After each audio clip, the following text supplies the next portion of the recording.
गोकुल माने इंद्रियों का समूह। संस्कृत में गो कहते हैं इंद्रियों को, कुल माने समूह। तो जहां सारी इंद्रियां रहती हों उसको गोकुल कहते हैं। अपनी 5 कर्मेंद्रियां हैं और 5 ज्ञानेंद्रियां हैं, और इन 10 को कमांड कौन कर रहा है? मन। जैसे हमने ये हाथ उठाया ऊपर, तो आपको तो ये हाथ उठता दिखाई दिया, लेकिन ये हाथ अपने आप ऊपर नीचे नहीं हो रहा।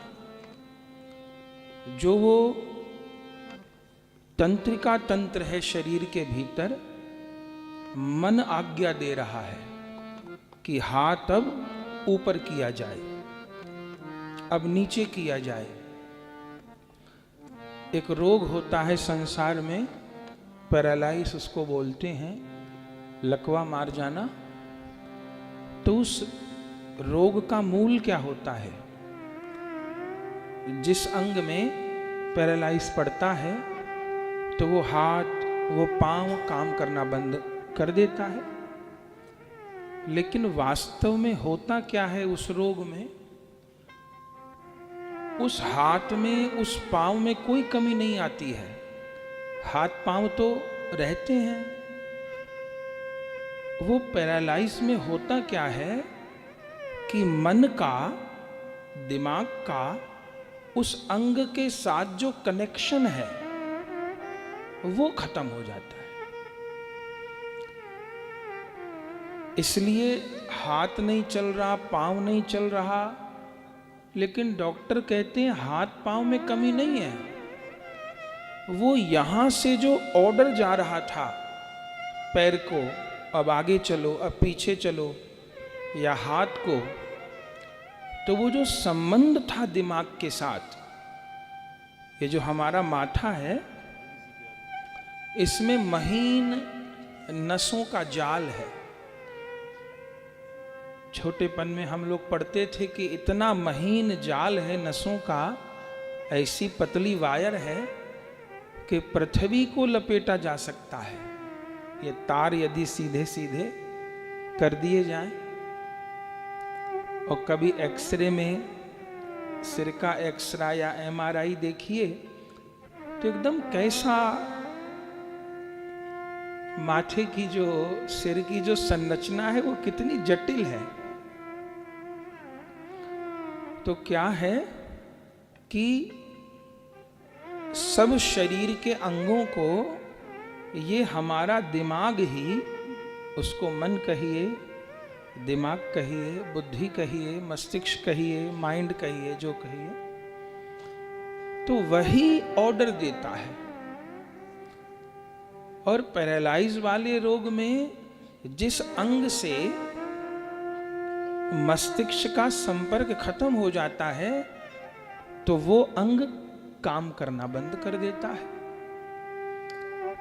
तो समझना क्या होगा कि शरीर के भीतर जो मन है वह गोकुल है, वह इंद्रियों का समूह है। इसलिए हम लोग देखते हैं, जब रात को सपना देखते हैं, अब उस समय तो आंख, नाक, कान सब रेस्ट पे हैं, हाथ पांव भी कुछ नहीं कर रहे, निश्चेष्ट पड़े हैं।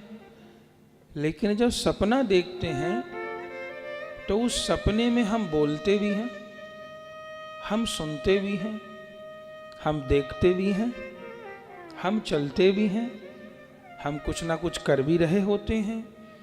और कई बार उठने के बाद भी सपना याद रहता है, हमने ऐसा देखा, हमने ऐसा किया, वो ऐसा कह रहा था। तो फिर किसने देखा? कान तो सुन नहीं रहे थे उस समय हमारे, हाथ पांव तो बेहोशी जैसी स्थिति में थे।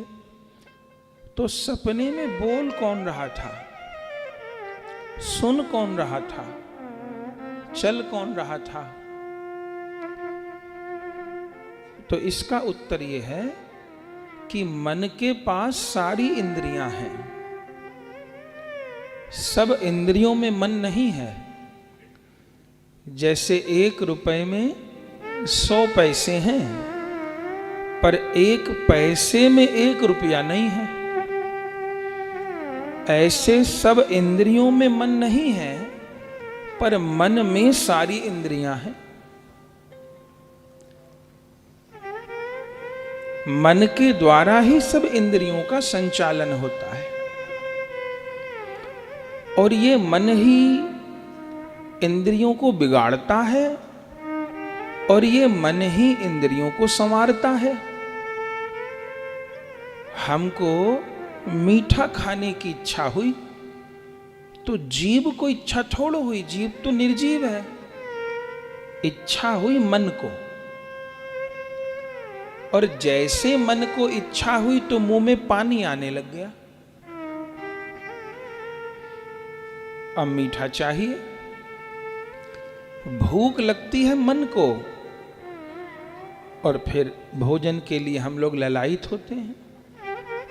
अच्छा, कभी कभी ऐसा भी होता है कि कोई ऐसी परिस्थिति आ गई, किसी ऐसे काम में उलझ गए, या कोई ऐसी अप्रिय घटना घट गई कि पता चला पूरा दिन निकल गया, न तो भोजन किए, न पानी पिए, और भूख भी नहीं लगी।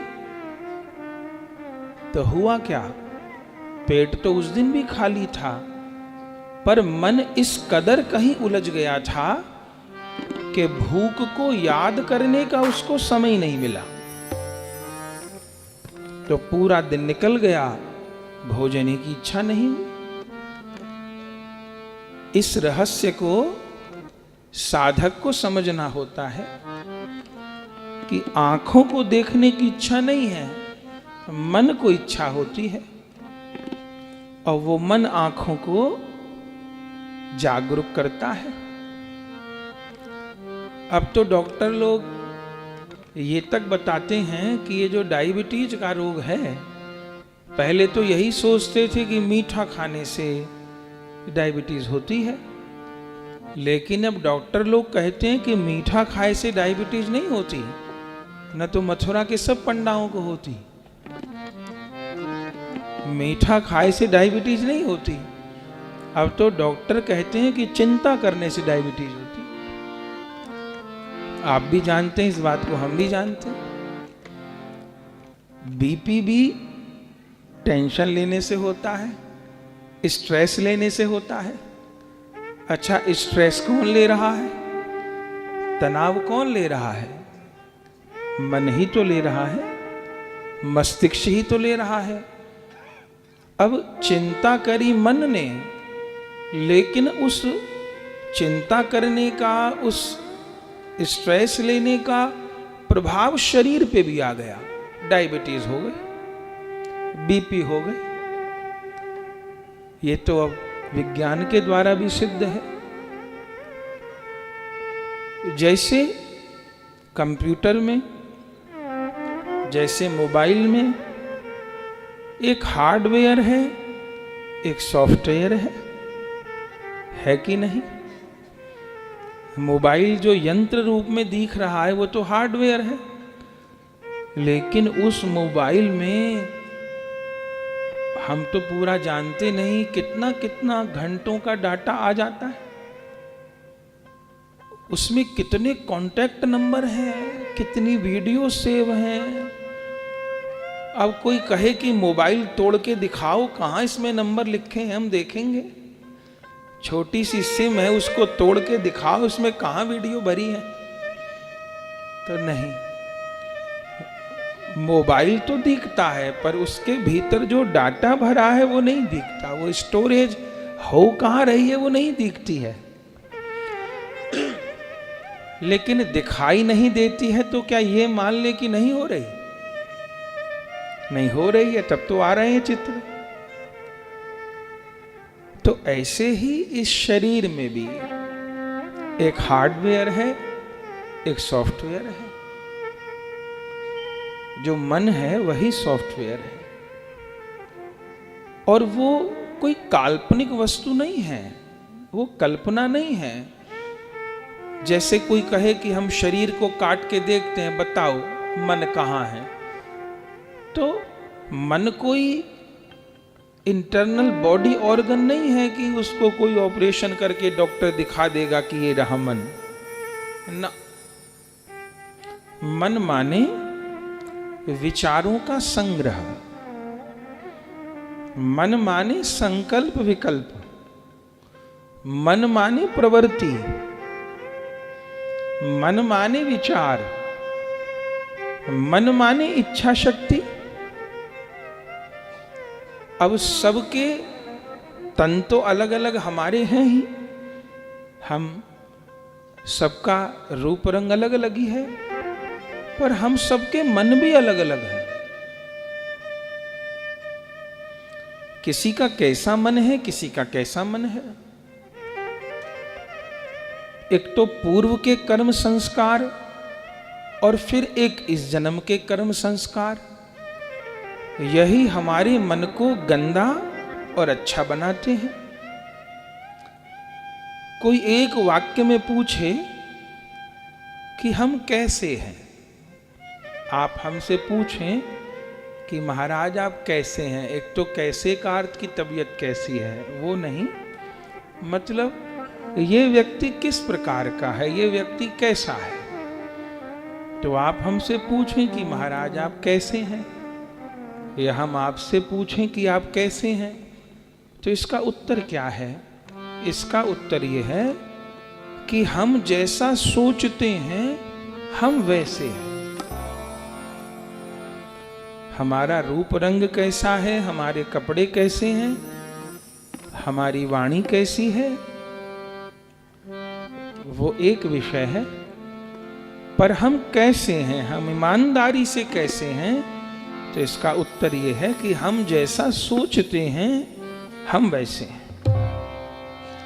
तो यदि हम खराब सोचते हैं तो हम खराब हैं, यदि हम अच्छा सोचते हैं तो हम अच्छे हैं। हम यदि ईमानदारी से प्रभु को प्राप्त करना चाहते हैं, उनको प्राप्त करने के प्रयास में लगे हैं, नाम जप में लगे हैं, स्मरण में लगे हैं, तब हम साधक हैं, हम भक्त हैं। यदि हमारा मन प्रभु में लगा रहता है तभी हम साधु हैं, तभी हम संत हैं। और यदि हमको राधा माधव की लीलाओं का अनुभव होता है, हो रहा है, तब हम सिद्ध हैं।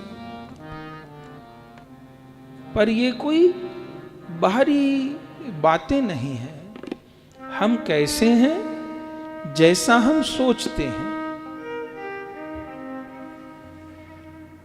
एक बात और कह के फिर लीला में हम लोग प्रवेश करते हैं कि इस भगवतीय राज्य में जैसे संसार में तन से गति होती है, आदमी को ज्यादा पैसा कमाना है वो ज्यादा भाग दौड़ करेगा, आदमी को किसी से मिलना है तो वो तन से गाड़ी करके साधन करके वहां पहुंचेगा, आदमी को सुंदर दिखना है तो वो अपने शरीर को सजाएगा। तो इस संसार में जो गति होती है वो तन से होती है, लेकिन जो भगवदीय मार्ग है, जो राधा गोविंद को प्राप्त करने का मार्ग है, वहां तन से गति नहीं होती है, वहां मन से गति होती है। फिर तन जैसा हो, हाँ, तन की क्रियाओं का प्रभाव तो मन पर पड़ता है, लेकिन गति तन से नहीं होती, यहां गति मन से होती है। वो जो दिव्य गोलोक की यात्रा है, दिव्य वृंदावन की यात्रा है, वो मन से होती है। और कहां तक कहें, नरक की यात्रा भी मन से ही होती है। 84 लाख योनि की यात्रा भी मन से ही होती है। तन की जो गति है वो सीमित है, मन की गति तो असीमित है। कहां पहुंच जाए खबर नहीं। ठाकुर जी गोकुल में प्रकट हुए। उत्सव तो कल भी मनाए और आज का भी जो प्रारंभ है वो उत्सव से ही है। कल बधाई पे विश्राम किए थे, आज बधाई से ही आगे बढ़ेंगे। तो लीला तो कहनी है हमको, कहेंगे, लेकिन बात यह है कि मन गोकुल बना कि नहीं बना। शर्त यह है, यह भागवत जी तो हृदय को गोकुल बनाने वाली है।